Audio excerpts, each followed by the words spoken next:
Welcome to Lead Your Life, the podcast for people who are seeking harmony in business and in life. My name is Debbie Heiser, and I'm an inner mastery and business mindset coach and the chief igniter here at The Lit Up Life. I feel an urgency to help people let go of past messaging so that they can make a lot of money doing what they love without sacrificing what they value most. Welcome. We're glad you're here. Straight from the corners of my mind is where I find my sanity. It's a place, another land, another time. Hello there. Welcome back to Lead Your Life with Debbie Heiser, where we dive into deep conversations about living with purpose, tapping into your potential, and creating a life that truly lights you up. I'm Debbie Heiser, and today I'm going to be exploring something truly powerful. I work a lot with the universal laws, and we're going to talk about the law of perpetual transmutation of energy.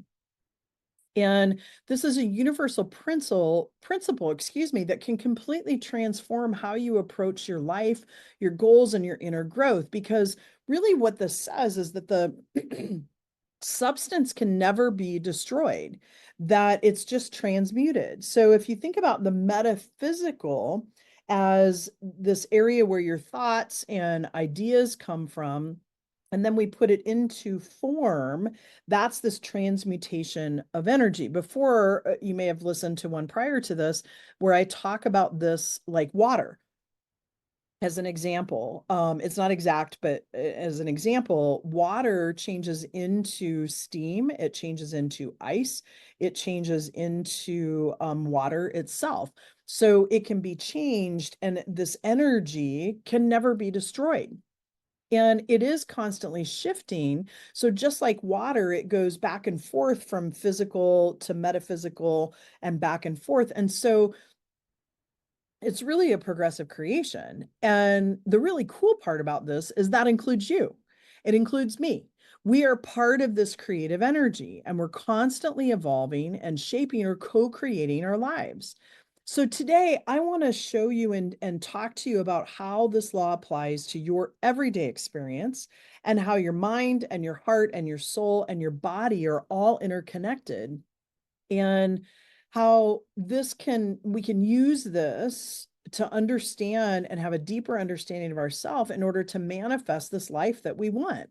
So stick with me here for the next 15 or 20 minutes as we break this down, and I'll share how we can take this deeper, and some ways that you could work with me if you wanted to go deeper with this. So anyway, when we start out with this law of transmutational energy, really there are some themes underneath this. And the first one is about the power of the mind.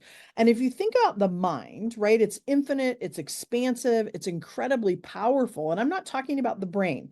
The brain is the physical piece of this. When you die, your brain shrivels up and goes away. Your mind does not. Your mind is the energetic force of who you are.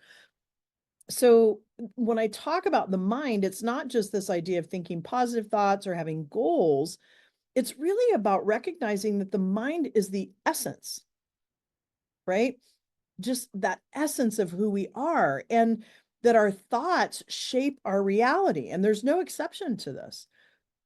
If you've been struggling with doubt or fear, know this: those thoughts are energy. And just like all energy, they can be transmuted, which brings into the law of vibration and brings into the law of attraction, because what we vibrate at is what we attract, right?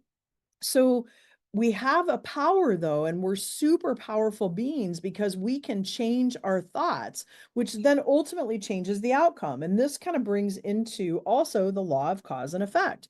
We're always in effect. It just depends on what cause we're in. So whatever actions we're taking are thoughts, because our thoughts lead to our actions. So when we apply the law of thinking, we realize that thought, although invisible, is the source of everything in our lives.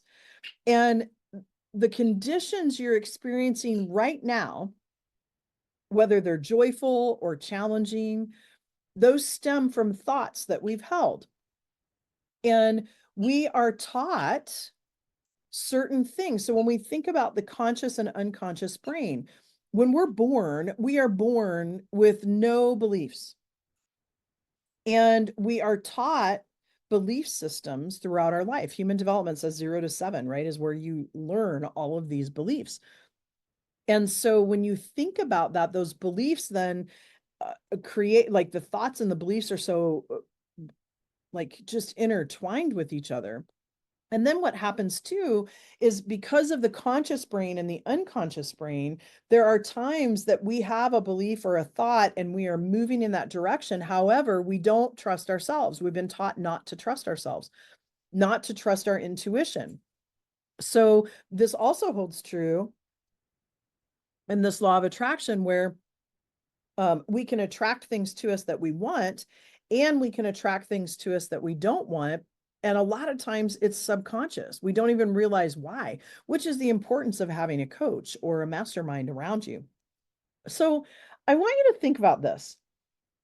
If your current reality is a result of your past thinking, imagine the power that you have, that I have, to create a new reality just by aligning my thoughts going forward.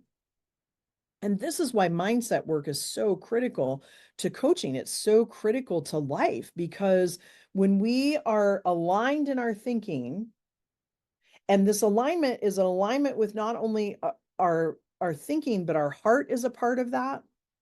Our soul is a part of that. Our bodies hang on to those things. So the second piece of this is about the heart and the heart's inner convictions. So when we move from the mind to the heart, I want us to, like, keep in mind that the heart is actually smarter than the brain. It's smarter than our mind. And, well, I don't want to say smarter than the mind, because it's a part of the mind, the essence of who we are. But it's smarter than our brain. If you have any desire to read more about this or learn more about it, go to the Heart Math Institute. And they have some physical, what am I trying to say? Some physical reporting and scientific things that they've done to show this. But anyway, when we think about the heart, what we hold in our heart, our convictions, our desires, our emotions, they're like magnets. It's this law of attraction. They shape the energy around us, and they pull opportunities, challenges, and experiences into our lives. And again, this is the law of attraction, the law of vibration. So you may have heard the phrase, what we focus on gets bigger. Now, deeper than this is that what we think about grows. So we can be focused on something, but have kind of a noise machine behind us, right? I always joke that here in the office where I'm at, one person across the hall has a natural noise machine. Sounds a little bit like wind or a stream, and that doesn't seem to bother me. But then there's one at the end of the hall that's a fake, like static noise, and it's like fingernails on a chalkboard for me. And so for me, I look at this analogy as I might be focused on something, but deeper in there, there's a noise machine running in my subconscious that sucks energy from me. And what ends up happening, that's that self-fulfilling prophecy, right? That you are thinking about something and then it comes true, and you're saying you want something different. As you're moving things from the metaphysical into the physical, you go through this path where there's all sorts of obstacles that can happen. And that's part of what happens to people and what I help people with. But even deeper than what we think about grows, because we can be focused, but our mind is still thinking, right? But even deeper than what we think about is what we feel. And this is our intentions. And whether it's conscious or not, and it sets the foundation for what materializes in our lives. So I would ask you to ask yourself, what's in your heart? Are you holding on to old stories that limit you? Or are you feeling into the expansive possibilities of what could be? Many times I see business people, entrepreneurs skip the feels altogether. We have kind of a misnomer sometimes about feeling things. And I say there's feelings and emotions. Feelings are also in the body, and emotions are kind of what comes from that. And when we push down the feelings, this is when things come up. Physically, it's when things come up, because what we resist persists. And that's a whole nother podcast. But later, when we talk about physical, I'm going to talk about disease and how that shows up, because we've got the mind and the thinking part of that mind. We've got the heart, which feeds into the mind.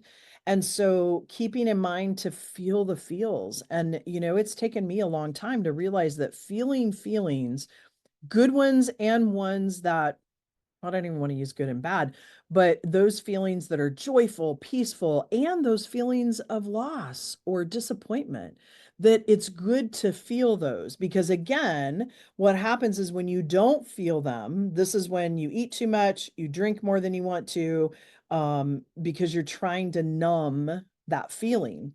When in fact, if you just stop resisting and take the time to process through that, and you're not going to die. Like, our brain tries to keep us safe. And so a lot of times we're afraid to show those feelings based on potentially things that have happened in our past, or areas that have hurt us before in those areas. So we're going to take a quick break and then come back and talk a little bit more about the soul and spiritual growth, as well as the physical body in this. So we'll be right back. I want to give a quick shout out to my favorite online community for women entrepreneurs. It's called Build Her. If you've craved a space to connect with other women who truly get the journey, this is your space. We go live monthly for in-depth training on all things business, and it's where you'll get the latest news from the Lit Up Life first. Plus a chance to swap stories, tips, and triumphs with an amazing community of women. It's welcoming, it's fun, and it's where we cheer each other on through every up and down of entrepreneurship. Join us and let's build each other up. Check it out at thelituplife.com/buildher. Okay, welcome back. We talked about the thinking part of our brain and how the heart feeds into that essence of who we are. And now the third part of this is really about our soul, right? That intuition, that spiritual piece of us. And really it's an essence as well. And each of us is born with a spiritual seed, this unique DNA that contains the directive for us to grow and expand into this fullest expression of ourselves. And here's the beautiful part. Your desire for more fulfillment, joy, success, love, that's not selfish. It took me a long time to realize that I'm very grateful for what I have in my life. It's when I want more, it's not me being ungrateful, but we've been taught that if we want more, we're not being grateful for what we have. And that's just a flat out lie. And so it's not selfish to want more fulfillment, more peace, more joy, more success, more love. We are wired that way. And really, that's the universe's way, or God's way, of calling us forward into this actualization of our true identity and our purpose.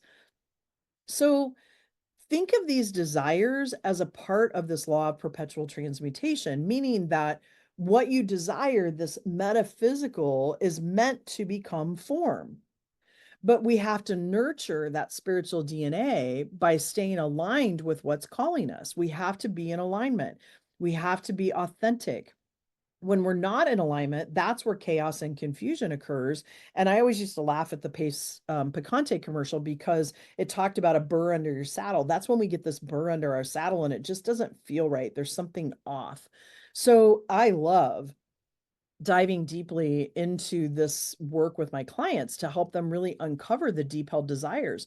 Because again, we've been taught not to share what our desires are. And these are whispers in our soul. And I think about how we've been taught about how this is selfish. I go back to even one of my favorite movies, Willy Wonka and the Chocolate Factory, and how the girl that wanted the golden goose, like, she was thought of as being a brat, or that she wasn't grateful because she wanted more. And now the way she did it maybe doesn't align, but it's more about, we're taught that people will perceive us a certain way if we lay out that we want more. And it's just, they may, but that says more about them than it does about you. And when you step into that with confidence and clarity is the key piece to this, and start trusting yourself, that vibration happens, and people don't talk about you as much as what you think they do. So enough on that. That's another podcast as well.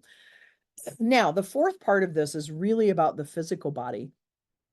And I'm digging more and more into health and longevity. And it's been particularly with women in menopause, right? And so when you think about the physical body and your environment, it's a reflection of what's going on in the essence of who we are, our mind, our heart, our soul. And so our health, our vitality, because we can be healthy, but do we have vitality? Do we have high energy? And I'm not saying that you have to be all the time with your energy, but there is a difference between someone the other day was describing someone as kind of an Eeyore. And I thought, oh, isn't that interesting? Like how we place these labels on energy levels. And I know I don't want to be thought of as an Eeyore. It doesn't mean that I'm not going to feel some things occasionally that make me sad. But when you think about your health, your vitality, your energy level, these are reflections of our thoughts and the feelings and emotions that we hold and that we let go of. I've been reading Letting Go by Dr. Hawkins, and he talks a lot about emotions and particularly lower energetic vibrational emotions and how we feel lost because we are attached to something. And what if we dissolved that attachment?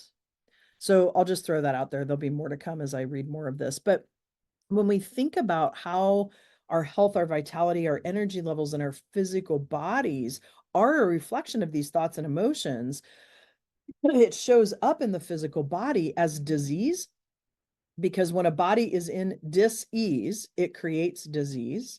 Or if we have other thoughts, I just am coming off of having influenza A, and I know that there are some emotional things with that and some stress that occurred with me that created some of this, and some expectation that I had about getting sick.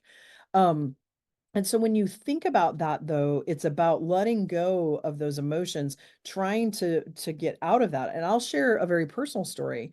When I was married, now my ex-husband is a good man. I was just as much in that relationship as he was, both good, bad, and ugly. And towards the end, though, there was some chemical imbalance stuff happening, and I was sick all the time. I had things happening to me physically where I didn't feel good. I had this chronic kind of cough. And what was interesting is when he moved out of the house, all of that went away. And I am a pretty darn healthy person. I may get sick once a year, and I didn't used to do that, but now that I'm around my littles all the time, my grandsons, I tend to sometimes grab a bug from them, but not always. And I'm pretty healthy and I travel a lot. So it's about letting go of those emotions and feelings and stress and those things that we hold on to and are attached to for some reason. So when you think about that and think about maybe a time that you've been stressed, you've been overwhelmed, or you're anxious about something, how does your body react? Can you go back and see trends where maybe you had headaches, or you were tense, or you felt really tired? I remember a good friend of mine saying to me, "Are you really tired, or is that a habit that you say you're tired every day?" I'm like, "Oh, that's a really good point." And it was a habit that I got into. And so when that happens, that's when we tend to get sick as I cough. Now, on the flip side of that, when we are aligned with our thinking and our hearts and we're full of purpose, our body then radiates that energy. And you feel stronger, you feel more resilient, and you're more full of life. So, by aligning your mind, your heart, and your soul, it's really important so that your body then can thrive. And, people come to me with business things, but what's interesting is we look at it all because it all intertwines. And I love to work on not just the mindset shifts, not just the business systems and projects that we work on within the business, but really embodying the whole body, the mental, the physical, the emotional, the spiritual, all of those things so that we can make shifts then that are sustainable, and we create habits from those that are sustainable as well. So, kind of to wrap this up, how do you apply this law of transmutational energy to your life? Well, first of all, it starts with awareness. So pay attention to what you're thinking, how you're feeling, and how your body is reacting. The body keeps the score. There's a book out there called that, and how the body, and Louise Hayes talks a lot about things happening within the body can direct you back to some of the emotion that you might be feeling or suppressed emotions, particularly. So, a question to ask yourself is, are you aligned with the life that you want? Or are you out of sync? And if you're out of sync, is there a fear there? Are you attached to something in your current life? And sometimes it's a little bit of a hard pill to swallow, right? When I was a kid, I used to get attention for being sick all the time. And that was kind of nice because I was the oldest of three girls and I wasn't the only one anymore. So it's important to look at those things, because if we do feel out of sync, the really cool thing about this is you are powerful. You can change it. And that's the beauty of the law of perpetual transmutation of energy. We can transmute our energy to create a new outcome with the law of cause and effect. So if you're ready to take this deeper, I want to personally invite you to go out to the website at thelituplife.com, because in the space that I work in, we work in aligning your thoughts, your hearts, your actions with your highest purpose. And we dive into mindset shifts, spiritual growth, and physical alignment so that people can lead their life from a place of like authenticity, alignment, and fulfillment. So go over to the website, www.thelituplife.com. It'll be in the show notes. And from there, you can learn more about what we have to offer, how you can start your journey towards living fully aligned and be who you're meant to be. And go out there, join some of the free groups we have, continue to listen to the podcast. But remember, you have the power to transmute any energy in your life. You have the power to create a life that lights you up from the inside and out. And I would be honored to be on that journey with you, whether that be in person or you listening to the podcast, whatever that may be. But reach out. I love talking to people about what's happening in their life. So thank you so much for joining me today. I hope this episode inspired you to think about the power that you hold within your mind, your heart, and your soul. And if you loved this episode, please share it with someone who could benefit from it. And don't forget to subscribe so you never miss an episode of Lead Your Life with Debbie Heiser. Until next time, I'm Debbie Heiser, reminding you to step into your purpose and lead your life with intention and joy. Lead the lit up life. That's a wrap for this conversation. I'm so glad you've joined us. Remember to subscribe to the podcast so you can catch all of our future episodes, and visit us at thelituplife.com for details on how you can become part of the Lit Up Life community. A quick shout out to my friend Jackie Wilson and her friends, the creators of our amazing theme music.